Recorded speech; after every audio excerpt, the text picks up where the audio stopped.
दोस्तों हैरानी तो इस बात की है कि इतने बड़े हादसे के बावजूद डीजीसीए यानी directorate general of civil aviation की तरफ से सिर्फ जांच जारी है का स्टेटमेंट आया। मानो जांच किसी सरकारी दफ्तर की पुरानी फाइल को हो जो सालों से धूल खा रही हो। भारत में हवाई यात्रा कभी आसमान छूने का सपना मानी जाती थी, लेकिन अब यह सपना डरावनी हकीकत बनता जा रहा है। दोस्तों हाल ही में अहमदाबाद हवाई अड्डे पर जो विमान हादसा हुआ उसने एक बार फिर यह साबित कर दिया कि देश के एविएशन इंडस्ट्री में यात्रियों की सुरक्षा भगवान भरोसे ही चल रही है।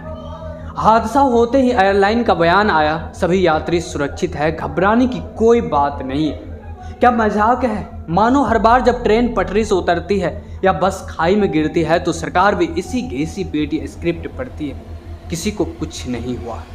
तो क्या विमान की सुरक्षा भी अब सिर्फ किस्मत पर निर्भर है? दोस्तों हैरानी तो इस बात की है कि इतने बड़े हादसे के बावजूद डीजीसीए यानी directorate general of civil aviation की तरफ से सिर्फ जांच जारी है का स्टेटमेंट आया। मानो जांच किसी सरकारी दफ्तर की पुरानी फाइल को हो जो सालों से धूल खा रही हो। आखिर कब तक ये जांचें चलती रहेंगी और कब तक यात्रियों की जान से खिलवाड़ होता रहेगा? सोचिए, एक तरफ make in India, digital India जैसे ऊंचे ऊंचे नारे और दूसरी तरफ रनवे पर घूमते जानवर, प्लेन में तकनीकी खराबी, पायलटों की गलतियां। यह है भारत की हवाई सुरक्षा का असली चेहरा। दोस्तों एयरलाइन कंपनियां तो मानो तय कर चुकी है कि सुरक्षा अब उनकी जिम्मेदारी नहीं रही। अब उन्हें सिर्फ टिकट बेचना है, फ्लाइट भरनी है, चाहे प्लेन हवा में जाए या जमीन से ही चिपक जाए, कौन पूछने वाला है। दोस्तों जो लोग यात्रा पर जाने से पहले अपने परिजनों को अलविदा कर रहे होंगे, उन्हें पता भी नहीं होगा कि अब उनके परिजन उन्हें कभी नहीं देख पाएंगे। जो हॉस्टल मेस रिहायशी मकानों में होंगे, उन्हें पता भी नहीं होगा कि अगले क्षण उनके जीवन पर कितना बड़ा संकट आने वाला है। विमान में उड़ान से पहले 1 लाख लीटर फ्यूल भरा था। 1 लाख लीटर फ्यूल के चलने से कितना भयानक तापमान उठा होगा, उसकी कल्पना भी नहीं कर सकते। दोस्तों एयरपोर्ट पर कुछ लोग ऐसे भी थे जो फ्लाइट पकड़ने से चूक गए थे। वो लोग ईश्वर का धन्यवाद कर रहे होंगे कि मौत के मुंह में जाते जाते बच गए। हादसा कितना भयानक था आप अंदाज लगा सकते हैं। भारत के प्लेन क्रैश इतिहास का सबसे बड़ा हादसा है। यह पहली बार नहीं है जब अहमदाबाद में विमान हादसा हुआ।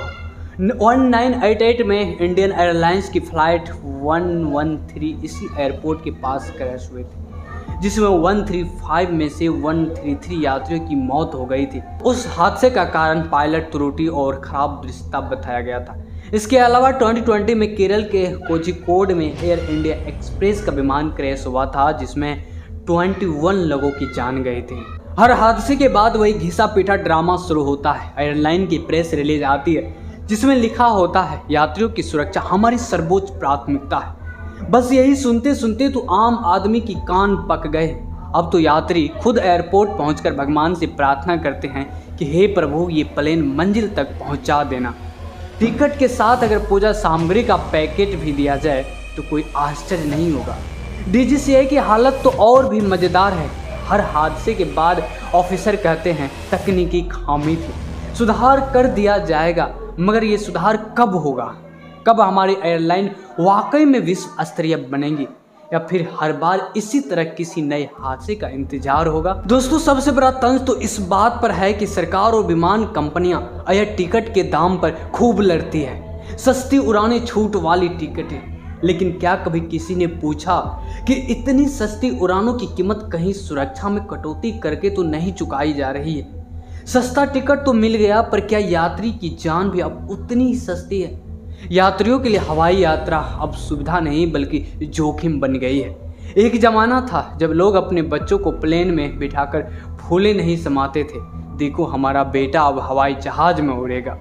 लेकिन अब हालत ये है कि लोग फ्लाइट पकड़ने से पहले व्हाट्सएप स्टेटस लगा देते हैं, अगर वापस लौटे तो मिलेंगे। सरकार को तो चाहिए कि हर बोर्डिंग पास के साथ एक छोटा हवन कुंड भी दे, ताकि टेक ऑफ से पहले यात्री भगवान को खुश कर ले, या कम से कम फ्लाइट में सीट बेल्ट के साथ मंत्र जपने की सुविधा हो जाए। शायद इससे सुरक्षा का भरोसा बढ़ जाए। पर दोस्तों अफसोस, हमारे देश में से हादसे खबर बनते हैं, बहस का मुद्दा बनते हैं, लेकिन सुधार का कारण कभी नहीं बनते हैं। सब कुछ वैसा का वैसा चलता रहता है। जांच समिति बनती है, रिपोर्ट फाइल होती है और वही धूल खाने वाली सरकारी फाइलों में गुम हो जाती है। तो साहब अगली बार जब फ्लाइट बुक करें तो टिकट के साथ किस्मत भी ज़रूर चेक कर ले, क्योंकि यहाँ प्लेन नहीं किस्मत उड़ती है, बाकी सब हवा हवा ही है।